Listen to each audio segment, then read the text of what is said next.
Hello kids. Imagine with me for a moment that the year is 360 BC. You're a young Athenian student who has witnessed the brilliant world of Greek philosophy. Empedocles recently discovered that plants have sex, then jumped into a volcano to prove he was a god. Heraclitus buried himself in cow manure and was devoured by dogs. But you were on your way to see someone even more legendary. You were heading to the academy to hear Plato, the discoverer of eternal dogginess, lecture. However, as you're walking through the marketplace, you hear someone whisper behind you, "Psst, psst." You turn and make prolonged eye contact with a naked homeless man masturbating. You scream and your eyes start bleeding, but he grabs you and pulls you close to whisper in your ear, "It's okay to eat human flesh."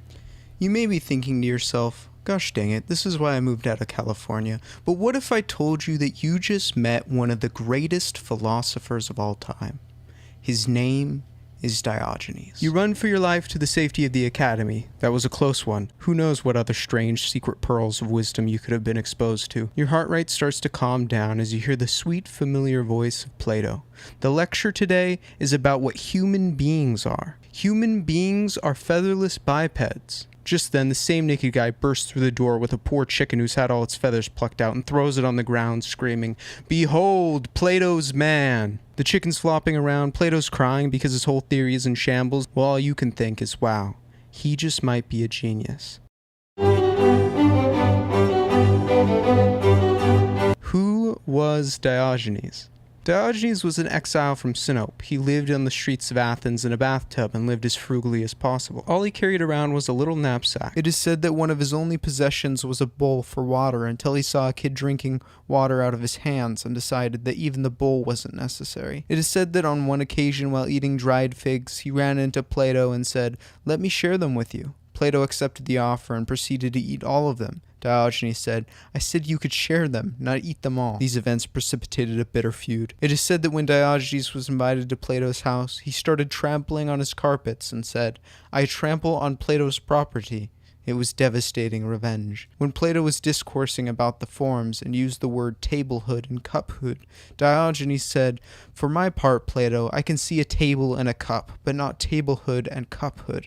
To which Plato replied, "And that makes sense, since you have the eyes with which to see a cup and a table, but not the mind with which to comprehend tablehood and cuphood." Diogenes let it be known that Plato's discourses were a waste of time. He often tried to distract people from Plato's discourses by eating loudly in the audience.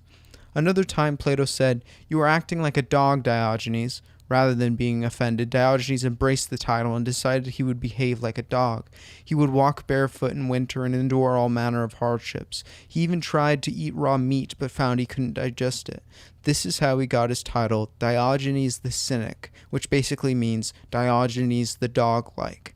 At dinner, some guests were throwing bones at him, as one would a dog. Accordingly, in the manner of a dog, he urinated on the guests as he was leaving. When someone brought him to a sumptuous house and warned him not to spit, he cleared his throat and spat on the man's face, saying he couldn't find a worse place to leave his spittle. On another occasion, he began shouting, "Come this way, fellows," and when people had gathered excitedly to hear his philosophical wisdom, he attacked them with a staff, saying, "It was men I was calling for, not trash." Diogenes took his role of a philosopher very seriously. He often participated in debates. When in a debate someone asserted that motion did not exist, Diogenes stood up and walked around, another devastating demonstration of his intellectual superiority. One day he spent an entire day begging a statue for money. When someone asked him why, he said it was because he was practicing rejection. Another time he spent an entire day walking through the streets with a candle as if he was desperately searching for something. When someone asked him why, he said, "He's searching for an honest man." Another time Diogenes launched into a speech saying, "People exert themselves to outdo one another when exercising at the gymnasium, but make no effort when it comes to strengthening their character. Scholars investigate Odysseus' failings, but remain unaware of their own. Musicians take the trouble to tune their lyres, but leave their souls in a discordant state. Mathematicians gaze at the sun and moon, but ignore what lay at their feet. And orators exert themselves to speak about justice, but don't practice it." Another time his quotes were more like, "To get through life one needed either reason or a noose," or "It is not the deaf and the blind who are impaired, but those who have no knapsack." Dang. Despite his public indecency, random acts of violence, and covering people in his bodily fluids, Diogenes was very much admired by the Athenians. When a young man broke Diogenes' tub, they gave the boy a flogging in front of him and presented Diogenes with a new tub. Meanwhile, Alexander the Great's friend approaches him and says, "Hey dude, I know you're busy conquering the known world, but there's this philosopher named Diogenes you have to meet." "Oh, really? What kind of little philosophies does he do?" I'm not sure, but he masturbates in public and lives in a bathtub. Whoa. Let me remind you, this is Alexander the Great, the scariest man on the planet. Imagine for a moment that you were a poor citizen in the ancient world who lived in a reality filled with mythology. You kind of believe in myths, but not really. You believe in monsters like Catholics believe in satanic possession. Anyway, you're a poor farmer boy who has aspirations to be a poet. You have a beautiful family and you just met the love of your life. Things are actually working out for you and you have a bright future ahead of you. I know it's hard for you specifically to imagine this, but just try your best. Then one day you get drafted and the next thing you know, you're standing on the front lines with your best friends as Alexander the Great's army is approaching.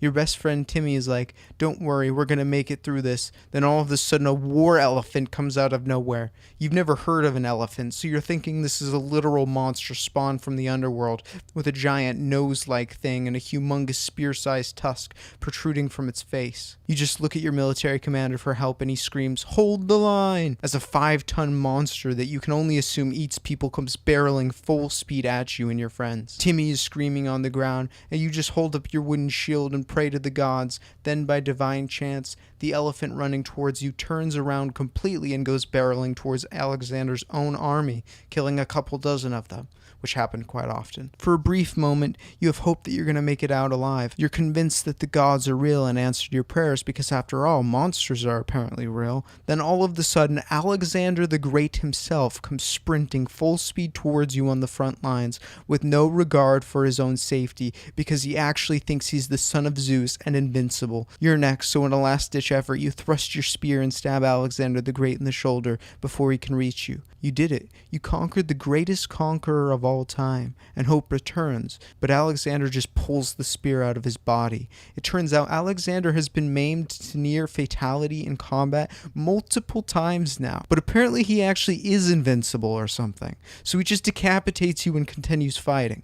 That's who Alexander the Great was. When Diogenes was laying in the sun, Alexander came up to him and said, "I am Alexander, the great king." Diogenes replied, "I am Diogenes, the dog." "How did you get that nickname, the dog?" "I fawn on those who give me something, bark at those who don't, and bite the wicked." "Oh, that's cool, I guess." "Ask whatever you desire," to which Diogenes replied. "Stand out of my light," Alexander said. "Had I not been Alexander, I would like to have been Diogenes. If I were not Diogenes, I also would want to be Diogenes."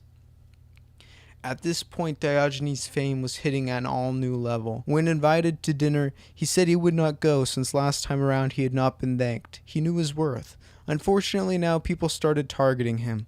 One guy actually attacked him, saying, "Most people laugh at you." To which he replied, "And perhaps donkeys laugh at them, but they pay no heed to donkeys, nor do I pay heed to them." Another man called Diogenes out for his past. You see, Diogenes was exiled for financial crimes. I know that's the last thing you would have guessed from this degenerate, but as a youth he decided to restamp the currency with his father. This was a bit of a sore spot, and people started exploiting it, reproaching him for his crimes, to which he replied, "I did so at a time when I was the sort of man that you are now, but the sort I am now you will never be." And to someone else who reproached him for the same reason, he said, "I also used to wet my bed, but not anymore." The funniest thing about these snarky comebacks is not what they are, but the fact that they recorded nearly 100 of them and that they survived throughout history. None of Democritus's major works were saved, and he was an incredibly impactful philosopher. But Diogenes behaves like a sassy dog and his stuff survives, and people even eventually build multiple statues to him out of bronze. When asked what the most beautiful thing in the world was, he said, "Freedom of speech." Seeing a woman who had been hanged from an olive tree, he said, "Would that all trees bore such fruit." That one's a little, yikes. He said, "Most people fall short of being insane by a finger's breadth."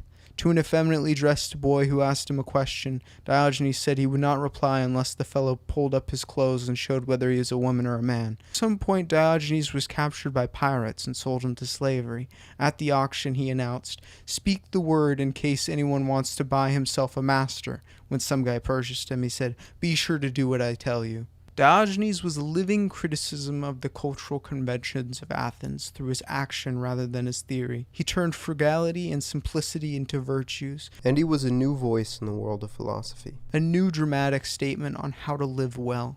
There are many theories on how Diogenes died.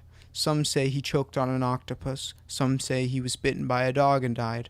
Others say that one day Diogenes just decided he was tired of living, so he held his breath until he died. His final instruction to his friends was to throw him out unburied so that every wild beast might feed on him. Thus, our philosopher came to an end. If you enjoyed this video and want to help out a small channel, consider liking this video and leaving a positive comment below. I appreciate you guys. Bye.